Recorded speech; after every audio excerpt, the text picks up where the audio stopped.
এখন বাজে সকাল 7টা। তো মেয়েদের স্কুলের টাইম হয়ে গেছে। তার আগে মেয়ের মাথাটা ম্যাসাজ করে দিচ্ছি, মানে হেয়ার ম্যাসাজ যেটা বলে, ম্যাসাজ করে দিচ্ছি। ওর ঘুমটা ভাঙানোর চেষ্টা করছি। সকালবেলা তো বাচ্চাদের তো ঘুমো ঘুমো চোখ থাকে, তো সেই জন্য ওর সাথে একটু গল্প করছি, ওকে বোঝাচ্ছি স্কুলে গিয়ে একদম মারামারি করবে না। আর আমার দুই মেয়ে কিন্তু বড্ড শান্ত।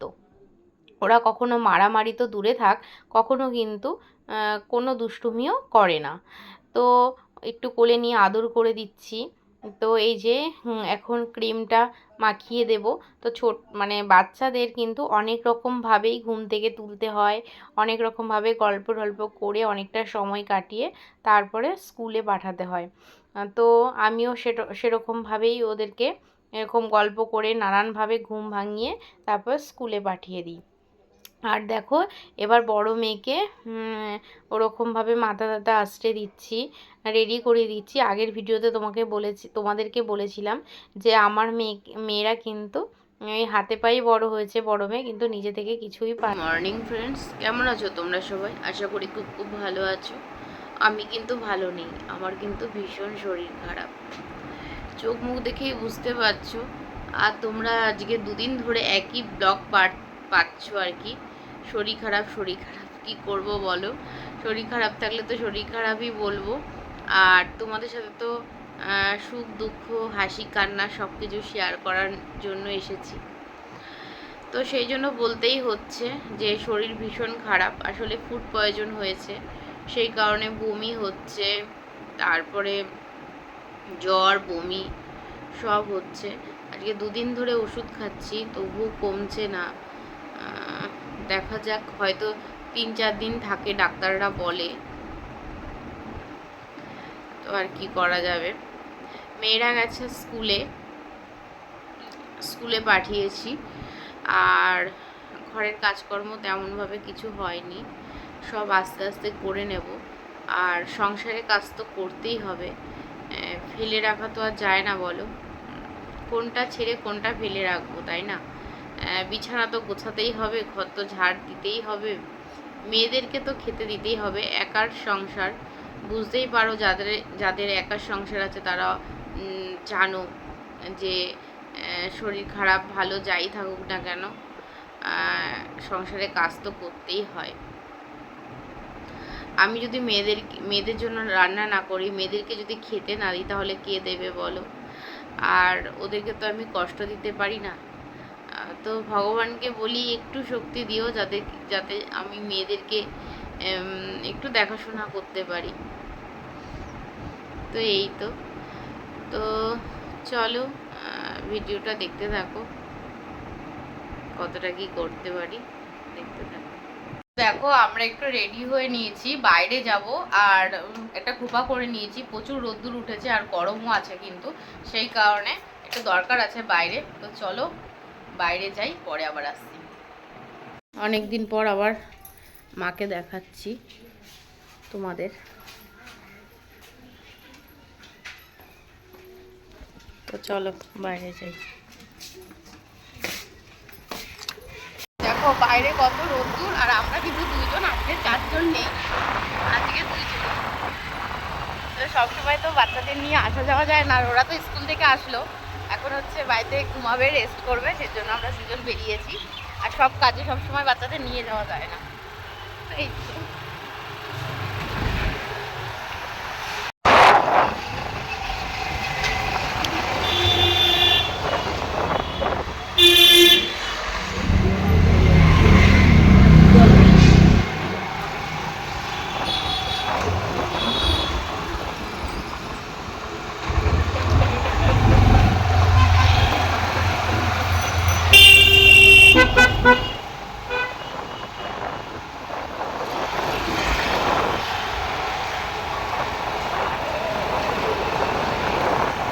দরকারি কাজকর্ম শেষ করে বাড়ি চলে এসেছি।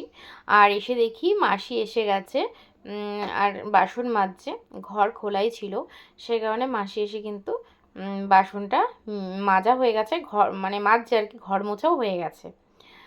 তো চলো মাসি কাজ করুক, আমি ওইদিকে দেখতে পাচ্ছ রান্না বসিয়ে দিয়েছি কিন্তু। তো দেখো এটা হচ্ছে মাসির হচ্ছে নাতনি।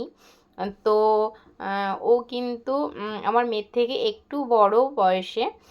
আর ওর মা কিন্তু অন্য কোথাও আর কি বিয়ে করে নিয়েছে।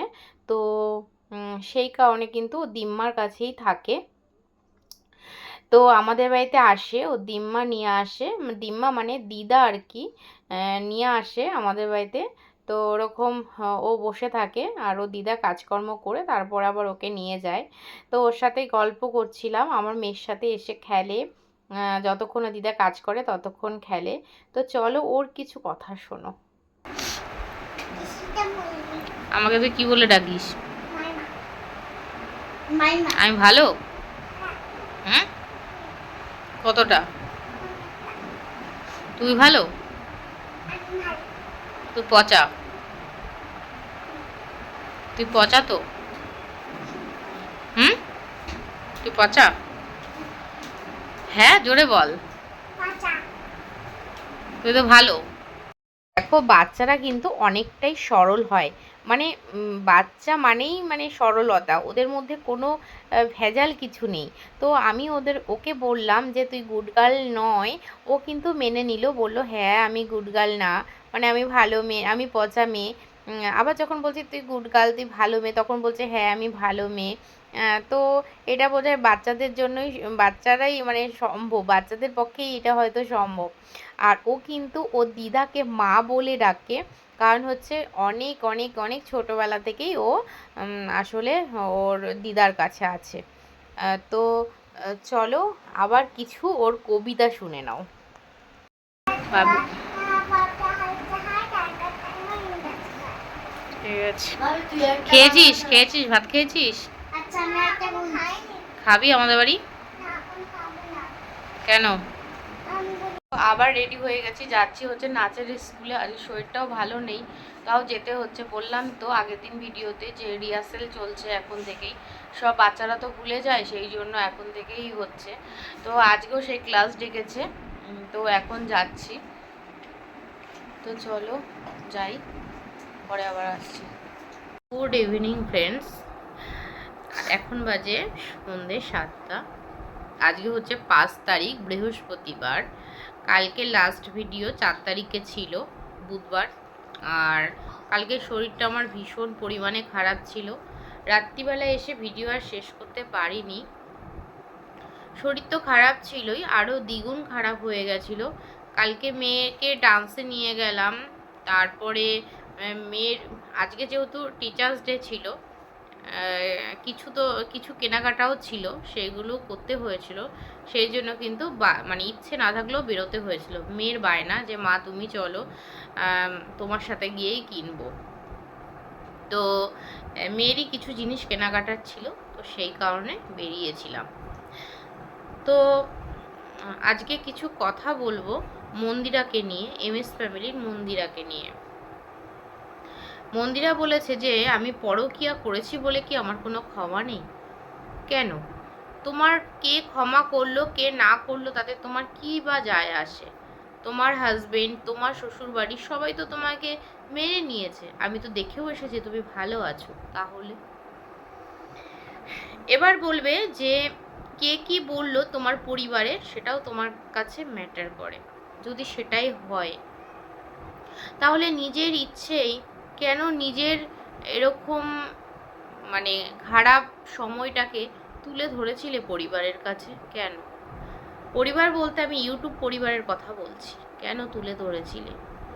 নাইবা পারতে নিজের বদনামটা নিজের হাতে ক্যামেরা ধরে বলতে, তাহলে তো আজকে এত কিছু হতো না। না দুটো খারাপ কথা তোমাকে শুনতে হতো, না তোমার সাথে কেউ কোনো সেলফি বা ফটো তুলে পোস্ট করলে তাকে কোনো খারাপ কথা শুনতে হতো। আজকে তোমার বাড়িতে আমি গেছি, ভিডিও কিছু বানিয়েছি, আমি ভিডিও পোস্ট করেছি, সেখানেও কিছু লোক, কিছু না, একজন দুজন বলেছে যে সেই পরকীয়ার কথাটা তুলে এনেছে। তুমি তো জানো তোমার হাজবেন্ড, তোমার পরিবার তারা আপন, তারা তুমি ভুল করলেও তারা তোমাকে মেনে নেবে। কিন্তু যারা নাকি তোমাকে শুধু ফোনে দেখে, কিছু লোক আপন করতে পেরেছে আর কিছু লোক তোমাকে আপন করতে পারেনি। কেউ ভিডিও ভালোবেসে দেখে, কেউ খুদ বার করার জন্য ভিডিও দেখে। তো কিছু লোক তেমনই তোমাকে সারা জীবন হয়তো বলে যাবে। সেই সময়টা তুমি ক্যামেরা অফ করতেই পারতে, কিছুদিন কাজ বন্ধ রাখতে পারতে। এবার তুমি বলবে যে আমার মানে ডেইলি ব্লগ আমার পরিবারকে আমার খারাপ সময় ভালো সময় দুটো সময়ই জানাতে হবে। তাহলে তুমি যখন প্রচুর পরিমাণে খারাপ কমেন্ট আসতো, তুমি সহ্য করতে না পেরে 1 মাস তুমি কাজ বন্ধ রেখেছিলে। 1 মাস তুমি কাজ বন্ধ রেখেছিলে। তখন কেন কাজ বন্ধ রেখেছিলে? তোমাকে না কাজ বন্ধ রাখতে হতো, না কিছু করতে হতো।